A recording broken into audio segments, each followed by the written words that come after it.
예나 지금이나 가정에서 부모님들의 가장 큰 관심은 내 자녀가 공부 잘하고 어디 가서 좋은 평가를 받는 걸 원하십니다. 그래서 아직 학교를 다니는 자녀를 둔 부모님들은 자녀들이 정말 공부 잘하는 걸 원하죠. 그래서 모든 걸 다 동원하는데, 얼마 전에 책 하나가 나왔는데, 입시를 지도를 수십 년 하신 전문가가 소위 성적이 잘 나오는 학생들을 분석해서 왜 그들은 성적이 잘 나오는가에 대한 그 노하우를 관찰해서 집필을 해서 써낸 책입니다. 근데 제가 이 책을 주목하는 이유는, 이 책은 소위 학생들이 공부를 잘 하는 것을 학생에게 초점을 맞추지 않고 그 부모들에게 초점을 맞췄다는 거예요. 공부 잘하는 학생들 뒤에는 부모님들의 태도, 가정의 환경, 분위기, 이게 너무 중요하다는 거예요. 근데 굉장히 그게 저는 일리가 있어서 이 책에 관심을 가졌는데, 책 제목이 학력은 가정에서 자란다라는 거예요.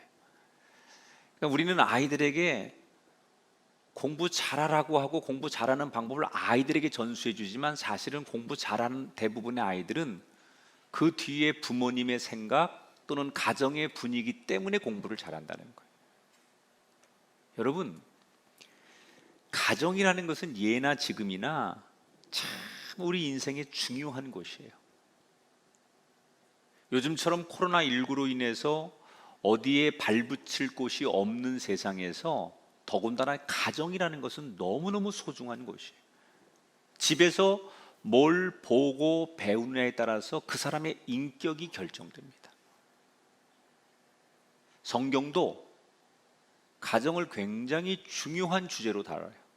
그래서 우리가 지금 나누고 있는 창세기에도 어떤 사람이 타락을 하든 또 어떤 사람이 한 시대에 쓰임을 받든 그 본질은 그의 가정이 무엇이냐를 항상 다루고 있어요. 그래서 성경에서 말하는 하나님이 바라시는 가정이 뭘까?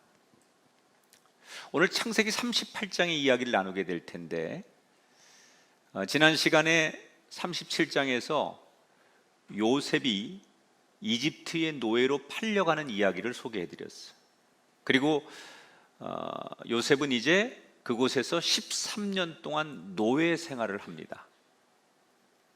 오늘 38장으로 넘어와서 요셉의 얘기를 바로 다루지 않고 성경은 우리들을 조금 다른 관점에서 이 요셉의 이야기와 함께 더불어 가는 이야기를 오늘 나타내 주고 있어요.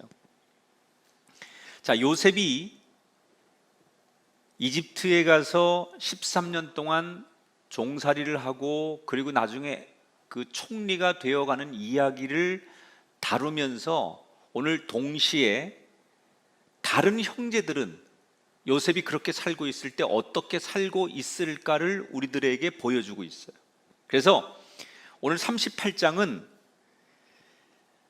여러 형제들 중에 특별히 야곱의 넷째 아들 유다의 이야기를 초점을 맞추고 있습니다. 제가 성경을 여러분에게 읽는 법을 가르쳐 드렸지만, 성경은 구속사적인 관점에서 읽는 거니까 하나님이 이 땅을 구원하시기 위한 그 주제에 의해서 사람들이 계속 소개되는 거예요. 잡다한 얘기보다는 구속사적인 관점에서 성경이 집필되었기 때문에 오늘 특히 많은 형제들 가운데 유다라고 하는 인물을 성경은 우리에게 소개하고 있어요. 자, 이 유다가 오늘 1절 2절에 보니까 당시에 어떤 삶을 선택하느냐, 그 후라는 것은 요셉을 이집트의 종으로 팔고 돌아와서 유다가 자기 형제들로부터 떠나 내려가서 아둘람 사람 히라와 가까이 하니라. 쉽게 말하면 유다가 집을 떠나서 독립을 했다는 거예요. 왜 독립을 했을까요? 두 가지 이유 중에 하나예요. 형제들끼리 또는 부모와 가족들끼리 불화가 있었을 수 있고, 또 하나는 유다 성격상 굉장히 야망이 있는 사람이에요. 그래서 주도적으로 형제들 사이에서도 요셉을 이집트의 상인들에게 팔자고 제안하고 주도했던 인물이 유다거든요. 굉장히 주도형인데다가 야망이 많은 사람이니까 아버지 밑에서 다른 형제들처럼 이렇게 사는 것보다는 도시로 나가서 성공하고 싶었을지도 몰라요. 그래서 아버지가 있었던 헤브론을 떠나서 북서쪽으로 한 24km 더 떨어진 아둘람이라고 하는 가나안 땅으로 그가 집을 떠나 독립을 합니다. 그곳에 가서 가나안 사람들하고 어울리면서 급속도로 타락한 가나안의 문화에 빠져들게 됩니다.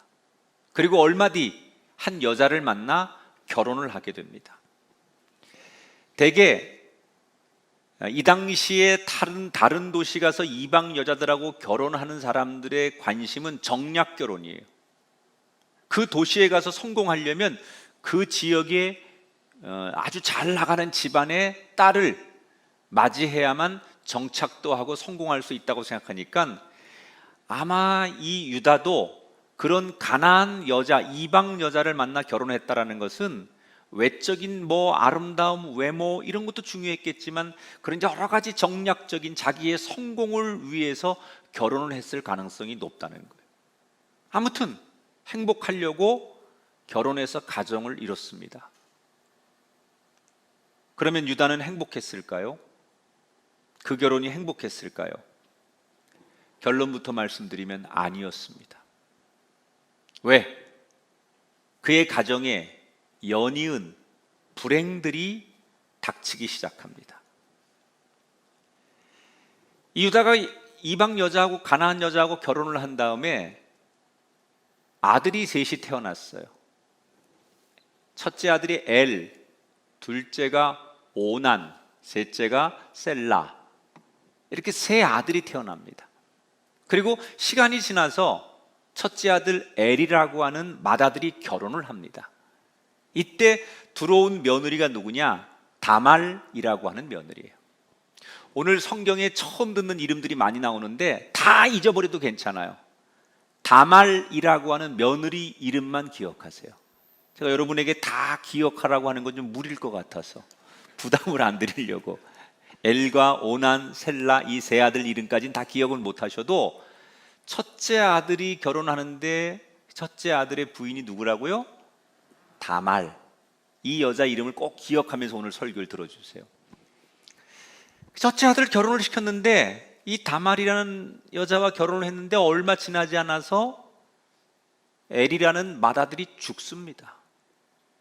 왜 죽었느냐? 성경은 그 이유를 아주 단호하게 딱 부러지게 얘기합니다. 7절에 이렇게 소개합니다. 엘이, 이 맏아들이에요. 여호와가 보시기에 악함으로 여호와께서 그를 죽이신지라. 그러니까 어떤 악한 죄를 지었는지 성경에 구체적으로 나오진 않지만 아마도 거의 망난이었던 것 같아요. 하는 짓이.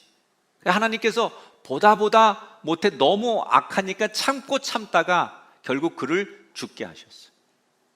자, 이렇게 첫째 아들이 죽자 과부가 된 며느리를 위해서 뭘 하느냐?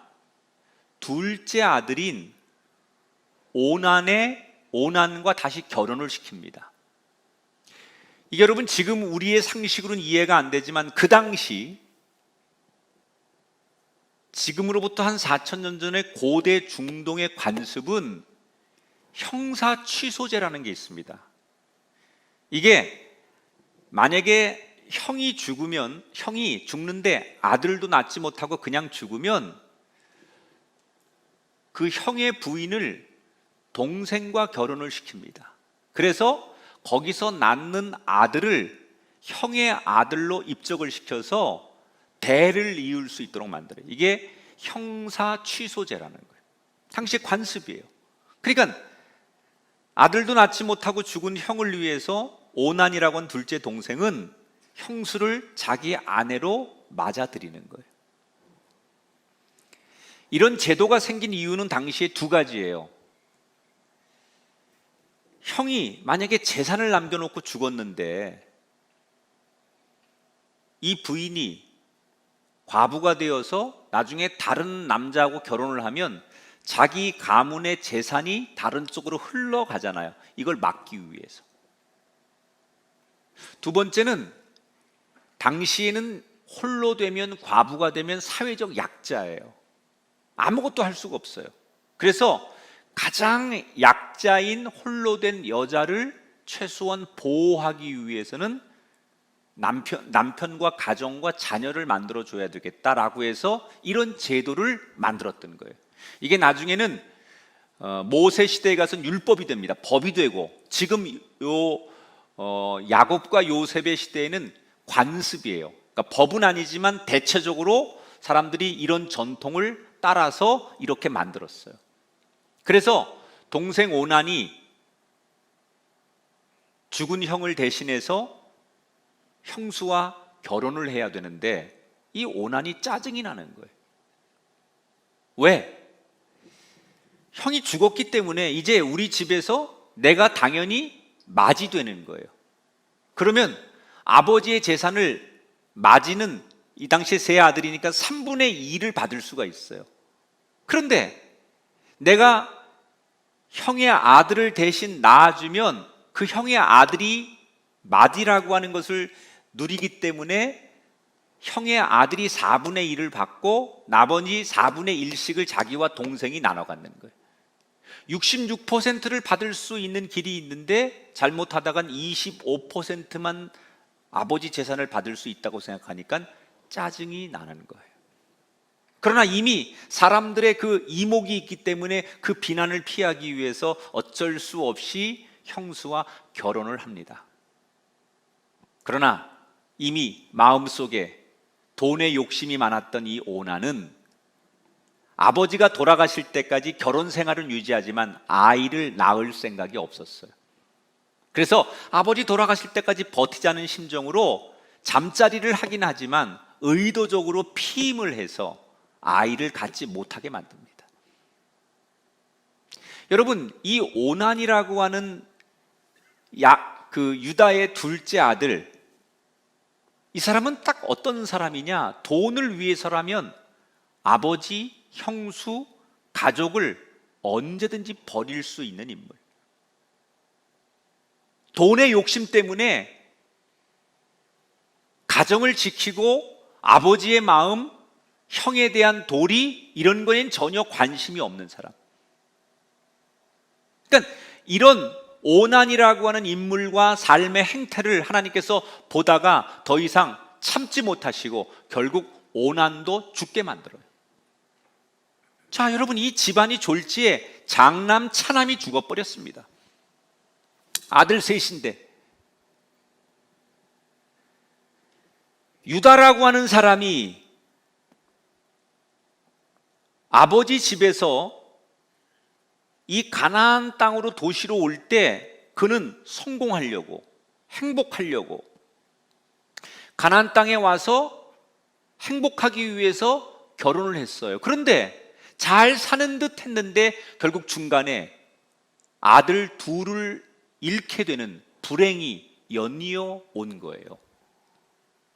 왜 행복하고 싶었던 유다라고 하는 사람이 중간에 말로 다 표현할 수 없는 고난과 불행이 찾아온 걸까?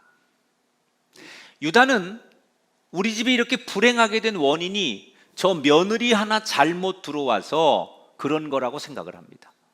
저 다말이라고 하는 며느리 때문에 첫째 아들도 죽고 둘째 아들도 죽은 거라고 아버지는 그렇게 생각하는 거예요. 자, 이제 이 상황에서 남은 방법은 관습대로 이 며느리 다말을 누구와 결혼시켜야 돼요? 셋째 하나 남은 셀라라고 하는 아들과 결혼을 시켜야 돼요. 그런데 이 유다가 자신이 없는 거예요. 왜? 셋째도 죽을까 봐. 그래서 아직 미성년자라고 하는 핑계를 대면서 다말이라는 며느리한테 이 셀라가 성년이 될 때까지 결혼할 수 없으니 친정집에 가서 기다려라. 그리고 친정으로 돌려보냅니다. 자, 여러분, 우리 집에 찾아온 이 불행의 원인이 저 며느리 다말 때문이다라고 생각하는 유다의 생각이 맞는 건가요? 틀린 건가요?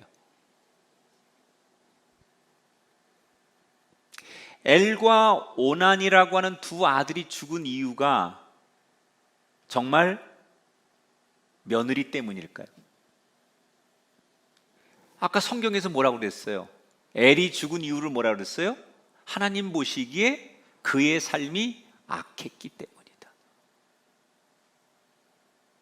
사실은 유다는 자기 자의적으로 우리 집안이 이렇게 풍지박살난 것은 저 여자 하나가 들어온 그때부터 불행이 시작됐다 이렇게 말할지 모르지만 객관적으로 성경에서 하나님이 정확하게 규명하죠. 그들의 삶이 악했기 때문에 너의 가정에 너의 인생에 불행이 시작됐다는 거예요. 자, 그러면 이제 물어봐야 돼요.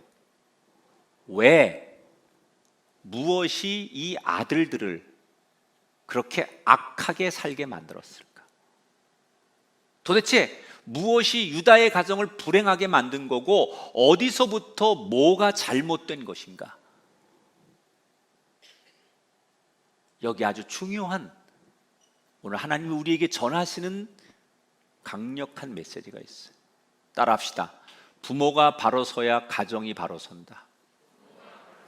다시 한번요. 부모가 바로 서야 가정이 바로 선다. 이 모든 이 가정의 불행의 시작은 아버지 유다 때문이에요. 유다. 며느리 때문도 아니고 물론 자녀들이 악했기 때문이지만 그 시작은 그 불행의 씨앗은 어디서부터 온 거냐? 아버지 유다 때문이라는 거예요. 자, 오늘 38장 시작할 때 본문에서 이 유다가 아버지 야곱의 집을 떠나서 혼자만, 다른 형제들 다 놔두고 자기 혼자만 독립을 했다고 했어요. 여기서부터 문제가 생긴 거예요. 아버지 집을 떠났다라는 것은 이미 그 당시에 아버지 집은 예배하는 집이에요. 그곳은 예배가 있어요. 그런데 예배의 자리를 떠난 거예요. 그리고 가나안에 가서 살았는데 가나안은 예배가 없어요. 오히려 우상을 섬겨요. 술과 도박, 향락, 세상의 문화가 너무 당연시 되는 곳이에요. 요즘으로 말하면 그는 교회를 떠난 거예요. 그리고 세상에 가니까 세상 사람들 모두가 너무 당연하게 사는 거예요. 그렇게 사는 게 그들은 서로가 죄가 아니에요.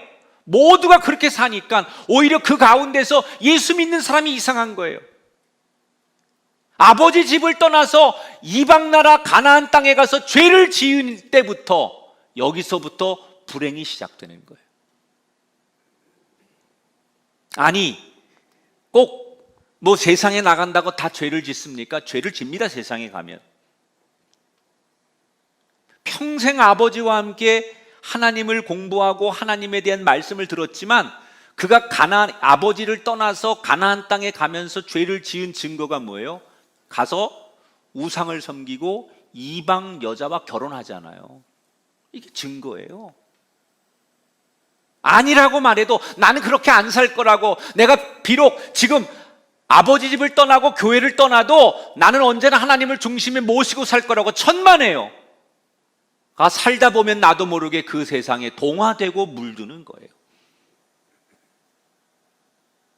자, 자기도 모르게 아버지 집에서 살던 그 예배의 자리가 아닌 세상의 문화, 타락, 이런 것 속에서 물들어 사는 자신을 보는 새 아들의 눈은 어땠을까요? 새 아들이 어릴 때부터 아버지를 보는 거예요. 이 객지에 나와서 오직 성공을 위해서, 돈을 위해서, 자기의 야망과 목표를 위해서 살아가는 아버지, 한편으로 보면 열심히 사는 건 맞아요.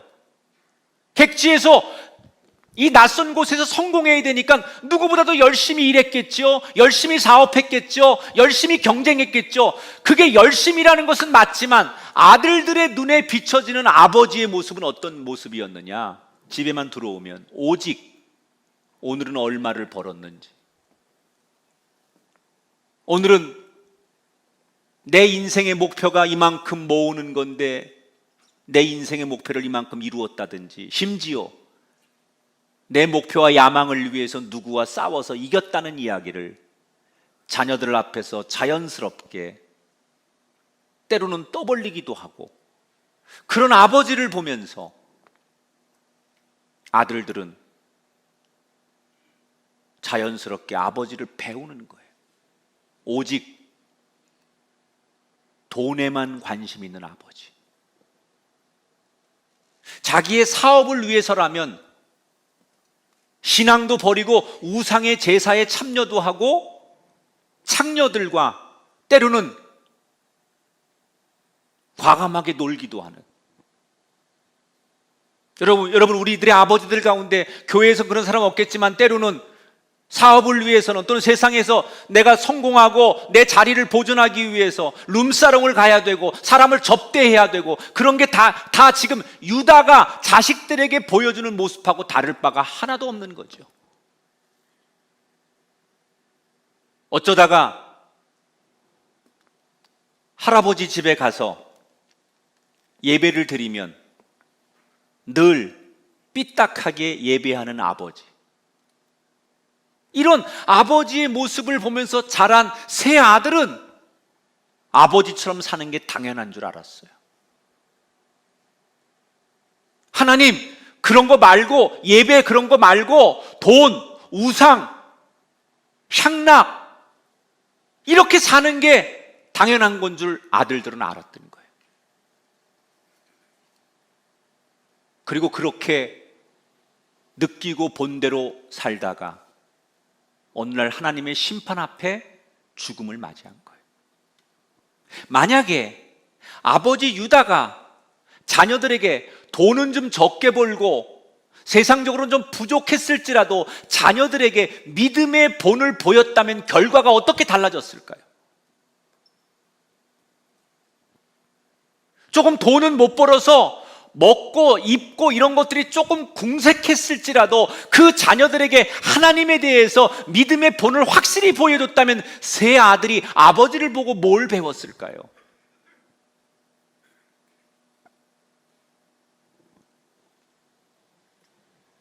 우리는 저마다 우리 가정이 잘 되기를 바라고 모든 부모님들은 내 자녀가 다 잘 되기를 바라요. 그런데 그런 꿈과 그런 여러분의 바람이 이루어지려면 우리가 뭐부터 어디서부터 시작을 해야 되느냐? 여러분, 나 열심히 돈 벌고 이걸로 내 자녀들 학원비도 대주고 공부할 수 있도록 유학도 보내주고 나는 자녀를 위해서 좋은 부모가 되려고 때로 대화도 하고 여행도 휴가도 가주고 외식도 해주고 이게 정말 좋은 부모일까요? 그것만 하면 나는 자녀에게 의무를 다하는 걸까요? 나는 다른 부모와 같지 않게 자녀들에게 시간도 많이 내주고 자녀들과 여행도 해주고 아이들이 원하는 거 다 뒷바라지 해주어서 부모로서의 최선을 다했다고 과연 말할 수 있는 건가요? 그렇게 했는데 여러분의 자녀는 정말 믿음의 자녀로 잘 성장했는가요?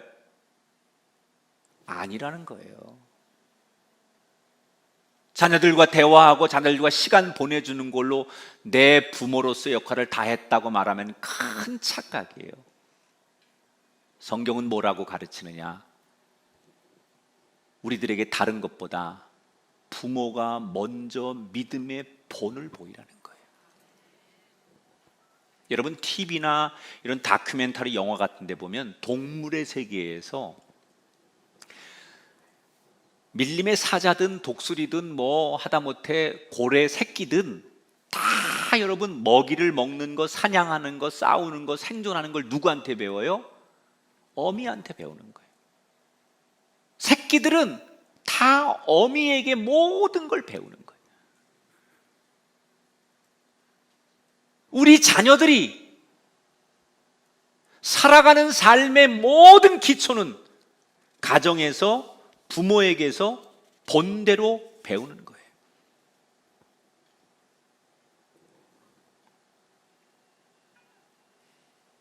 지금부터 혹시 내가 이걸 놓치고 있다면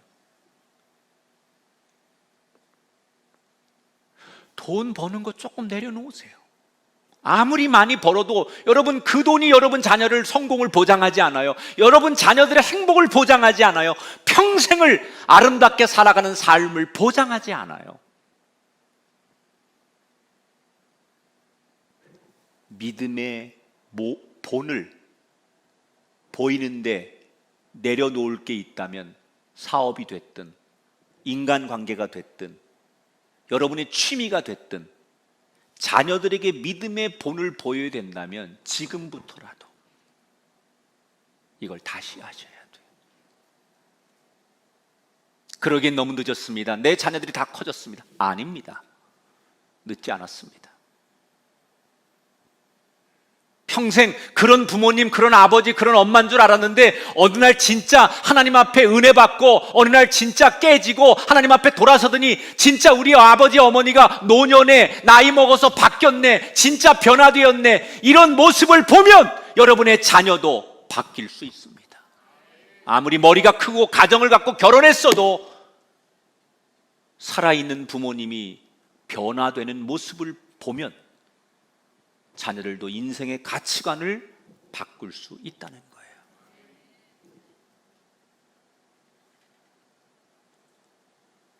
엘과 오난이라고 하는 아들의 불행,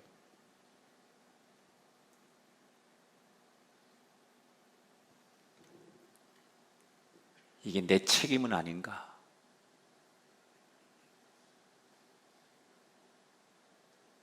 의무를 다하는 부모, 그런 아버지로서 멋진 아버지, 자녀들의 성공을 꿈꾸는 환상을 깨시길 바랍니다. 믿음의 본을 보이지 않는 한 여러분이 누리고 있는, 여러분이 했던 모든 것은 아무것도 아니에요.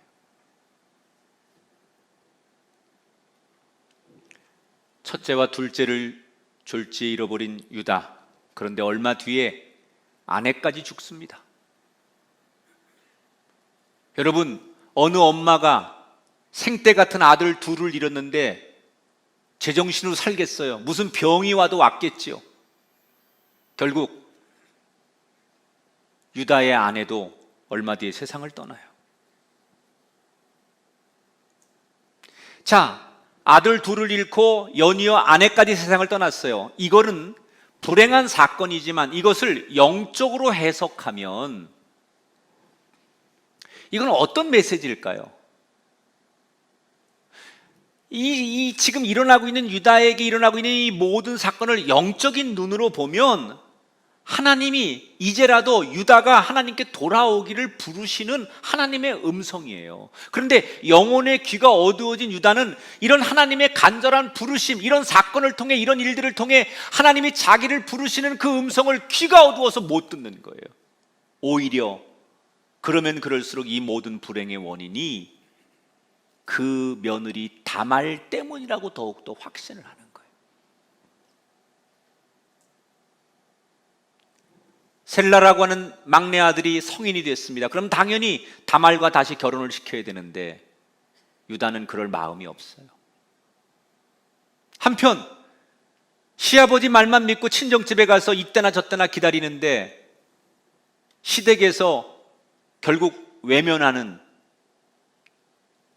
그리고 이러지도 저러지도 못하는 이 며느리 다말의 심정은 어떨까요?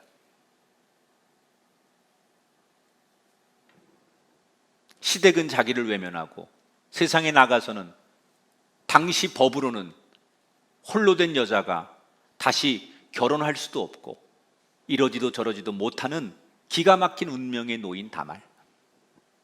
여러분이 다말이라면 어떻게 하시겠어요? 시댁에 가서 따지겠습니까? 아니면 운명이라고 생각하고 만약 기다리겠습니까? 바로 이때 이 다말이라고 하는 며느리가 상상을 초월하는 방법으로 시의 아버지에게 다가갑니다. 어느 날 이 유다가 가나안 친구들과 함께 양털을 깎기 위해 딥나라고 하는 곳으로 갑니다. 제가 한번 지난번에 말씀을 드렸는데 이 고대 중동 사람들은 양털을 깎는 그 시즌이 축제예요. 우리 농사를 짓는 사람들은 농사 지을 때 풍년제 같은 거 드리잖아요. 옛날 사람들이. 그런 것처럼 목축업을 하는 이 당시의 사람들에게는 양털을 깎을 때가 마치 우리가 드리는 풍년제 같은 축제일이에요. 그래서 사람들이 1년 내내 목축업이 잘 되기를 기도하면서 털을 깎을 때 신전에 가서 우상들에게 제사를 지냅니다. 그런데 이 제사를 지낼 때는 반드시 술을 먹게 돼 있고, 술을 먹으면 그 신전 주변에 창녀들이 있습니다. 창기들이. 그래서 그 창기들하고 잠자리를 하는 거예요. 그러니까 문화라는 게 술이 있고 우상이 있고 술이 있으면 당연히 그런 문화가 있는 거예요. 이게 그 당시에 관습이야. 그래서 사람들이 양털 깎으러 가가지고는 먹고 마시고 창기들하고 놀아나는 거예요. 그래서 그 관습에 유다도 자기 동료들과 함께 양들을 이끌고 딥나라고 하는 곳에 가는 거예요. 이때 이 시아버지의 동선이나 모든 걸 다 알고 있었던 다말이라는 며느리가 평상시에 자기가 입고 있던 과부의 옷을 벗고 창기들이 입는 야한 옷을 입습니다. 그리고 얼굴을 아주 아름답게 화장을 하고 그 당시 관습대로 얼굴을 가리지요. 그리고 시아버지가 지나가는 신전 바로 앞에 앉아 있다가 시아버지가 저기서 오니까 먼저 다가가 시아버지를 유혹하는 거예요. 그런데 이미 부인도 죽어서 욕정에 굶주려 있었던 이 유다는 이게 자기 며느리 다말이라고는 꿈에도 생각을 못하고 그냥 흔히 있는 창기라고 생각하고 돈을 주고 관계를 맺습니다. 그런데 돈이 없어요. 현금이 없으니까 염소 새끼 한 마리를 관계를 맺는 조건으로 주기로 합니다. 근데 당장 염소 새끼가 없으니까 이 유다가 자기의 신분증인 도장과 자기를 나타내는 권위의 상징인 지팡이를 이 여자에게 맡기고 내가 이걸 염소 새끼를 갖다 준다는 보증으로 이걸 맡기고, 그리고 요즘 말로 말하면 외상하는 거죠. 외상술 먹는 거예요. 그걸 담보물로 맡겨요. 그리고 돌아와서 자기가 창기하고 놀아났다는 것을 다른 사람들이 알면 창피하니까 친구를 통해서, 히라라고 하는 친구를 통해서 내가 그 창기와 이렇게 관계를 했는데 그 값을 지불해야 되는데 내 신분증 맡기고 왔으니 네가 가서 좀 찾아와라. 그래서 염소 새끼 한 마리를 친구에게 주어서 그 창기를 찾습니다, 친구가. 그런데 아무리 찾아도 이 창기가 없는 거예요. 왜? 다말은 이미 집으로 돌아갔어요. 그래서 결국 자신의 도장과 지팡이를 못 찾아요. 그렇게 몇 달이 지났습니다. 그런데 유다의 귀에 충격적인 소리가 들립니다. 친정집에 가 있는 자기 며느리 다말이 임신을 했다는 거예요. 화가 난 유다가 홀로 된 여자가 임신을 했다는 것은 불륜을 저지른 거 아니겠느냐. 머리 끝까지 화가 난 이 유다가 종들에게 명령하죠. 그 여자를 끌어다가 화형에 처해라. 죽여버리라는 거예요. 우리 가문을 능멸했기 때문에. 이때 다말이라는 며느리가 시아버지 앞에 끌려 나오면서 내가 관계를 맺은 주인의 도장과 지팡이가 여기 있습니다. 내 뱃속에 아기의 주인이, 아기의 아버지가 바로 이 도장과 지팡이를 가진 사람입니다 라고 그걸 내밉니다. 그게 누구 거예요? 유다 거예요. 유다가 이걸 확인하게 되는 거예요. 말로 다 할 수 없는 충격을 받죠. 그런데 이때 유다가 엄청난 충격 앞에서 회개하기 시작하는 거예요. 이 갈림길에서 유다가 지금까지 삶은 아버지를 떠나서 야망과 가난한 여자와 이방 여자, 그리고 자식들 앞에서 막 그런 세상적인 걸로 가득했던 사람,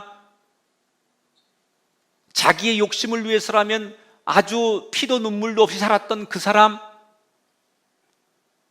자기의 체면 때문에 친구를 팔고 자기는 빠져나가는 얍삽한 사람. 그런데 물론 자기가 의도한 건 아니지만 창기라고 생각하고 관계를 맺었던 여자가 자기 며느리라는 사실을 알고 기겁하는 이 상황에서 유다가 뭘 하느냐? 제일 먼저 무릎 꿇고 자기 며느리에게 사과를 합니다. 그리고 다말을 며느리로 인정하고 다시 집으로 불러들여요. 그리고 그 며느리를 절대 건들지 않아요. 다말이 만약에 이때 회심하지 않으면 어떻게 할 수 있었을까요? 저 여자가, 저 며느리가 내 도장과 지팡이를 훔쳐갔다고 말할 수도 있고요. 아니, 내가 잊어버렸다라고 말할 수도 있지 않겠어요? 힘 있는 그 입장에서는 연약한 여자를 그렇게 생매장시킬 수도 있잖아요. 그런데 그런 세상의 비난, 이런 것들을 두려워하지 않고 그걸 다 자기가 감수해요. 내가 의도한 건 아니지만 내 실수였고 내 허물이다. 며느리에게 상처를 준 걸 용서를 구하고 세상 사람들이 자신을 비난할지라도 그 비난을 기꺼이 감수하며 자신의 허물과 자신의 죄악을 인정해요. 그건 뭘 말하는 거예요? 하나님 앞에 자신의 살아온 삶을 회개하고 돌아섰다는 거예요. 얼마 뒤 다말이 아이를 낳는데 쌍둥이를 낳습니다. 첫째 아이가 이름이 세라고 둘째가 베레스예요. 그래서 당시 관습에 따라서 첫째 쌍둥이 첫째 세라는 그 다말의 죽은 남편, 그러니까 유다의 첫 번째 아들 엘의 아들로 올라가고요, 쌍둥이 동생으로 태어난 베레스는 유다의 넷째 아들이 되는 거예요.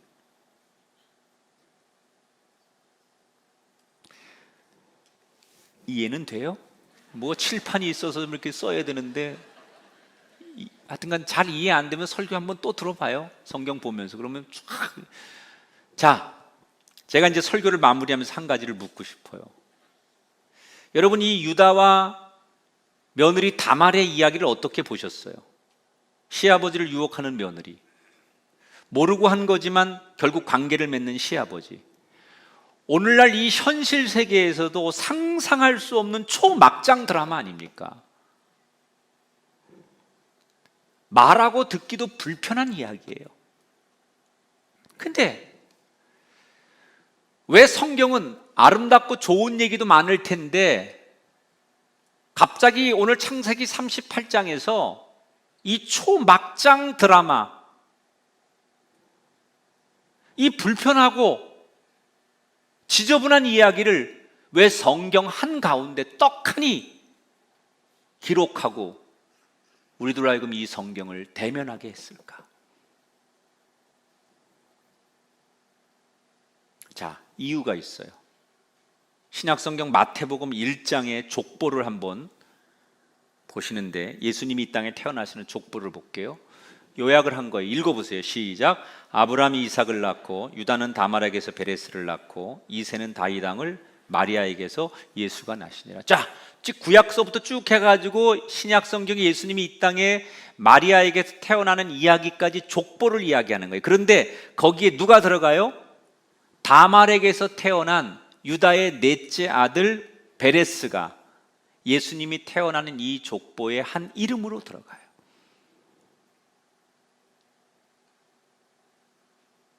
예수님이 이 땅에 태어나시는, 구원자로 태어나시는 것은 하나님의 계획이었어요. 그리고 하나님이 제일 먼저 아브라함에게 하셨던 약속이에요.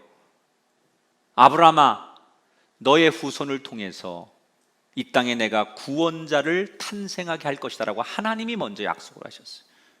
그런데 지금 그 약속을 이어가다가 갑자기 유다의 집에 후손이 끊어질 상황이 되니까 하나님의 약속이 위험에 빠지게 된 거예요. 이때 하나님께서 인간의 가장 더럽고 추악하고 지저분한 상황일지라도 말이 안 되는 일을 만들어서라도 결국 하나님은 약속을 지키기 위해서 후손을 만드시고 예수 그리스도를 이 땅에 태어나도록 하시는 거예요. 우리가 생각할 때 하나님의 구원은 깨끗하고 거룩하고 흠없는 사람을 통해서 일어나면 좋겠지만 그렇지 않아요. 말로 다 표현할 수 없고 설명이 안 되는 더럽고 부족하고 추악한 우리들의 삶의 모습을 통해서 그가 어떤 죄악과 사람들에게 손가락질을 받는 삶을 살았을지라도 하나님은 그 누구도 구원의 관점에서 포기하지 않으시고 가장 낮고 천하고 부족한 사람을 통해서 구원을 이루시는 하나님. 넓게 보면 우리 인생은 살다 보면 말도 안 되는 일을 너무 많이 만나요. 어떻게 나한테 우리 가정에 이런 일이 일어날 수 있을까? 어쩌다가 우리 가정에 내 부모님이나 내 배우자, 내 자녀가 갑자기 질병을 만나고 수많은 사건과 사고와 생각지도 않았던 위기를 만나서 우리 가정이 흔들릴 때가 있어요. 이때 가정이 흔들릴 때 우리가 기억해야 될 게 있어요. 말도 안 되는 이 기가 막힌 상황에서도 약속을 이루시는 하나님. 저와 여러분에게 하나님이 약속하셨어요. 주 예수를 믿으라, 그리하면 너와 내 집이 구원을 얻으리라. 여호와를 경외하는 자에게 견고한 의뢰가 있나니 그 자녀들에게 피난처가 있으리라. 우리에게 주신 약속이에요. 우리가 아무리 부족하고 연약하고 말도 안 되는 삶에 놓였을지라도 하나님은 그 말도 안 되는 이야기와 시련과 과정까지도 하나님의 약속을 이루어가는 또 하나의 통로를 만드신다는 거예요. 우리가 사람들의 평가, 비난, 내 머리로는 다 이해할 수 없는 말도 안 되는 이야기를 만났을 때 딱 하나만 기억해야 돼요. 약속을 이루시는 하나님. 여러분이 어떤 삶을 살고 어떤 기가 막힌 운명에 놓였어도 하나님은 여러분에게 약속한 것을 지키시는 분이에요. 내가 흠없이 하나님 앞에 세워진 산 제물이 되면 좋겠지만 어쩔 수 없는 상황에서 그렇게 살지 못했을지라도 그 다말이라고 하는 비천한 여인을 통해서 태어난 아이를 통해서 예수님이 이 땅에 태어나게 하셨던 그 약속을 이루시는 하나님.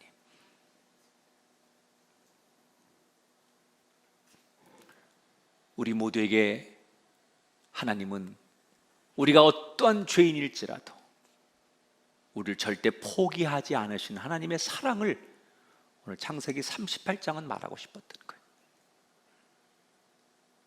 말씀을 정리합니다.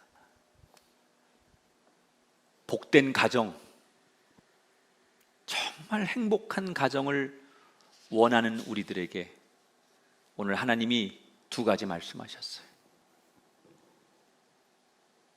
부모들에게, 여러분에게 하나님이 엄중하게 말씀하세요.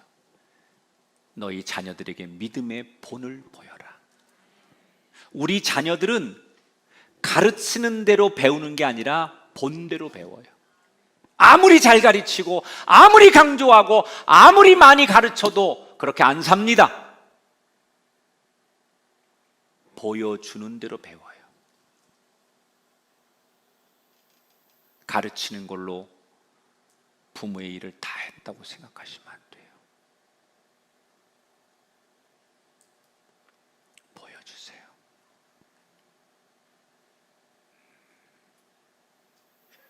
하나님밖에 없음을, 믿음으로 의롭게 삶을 보여주세요.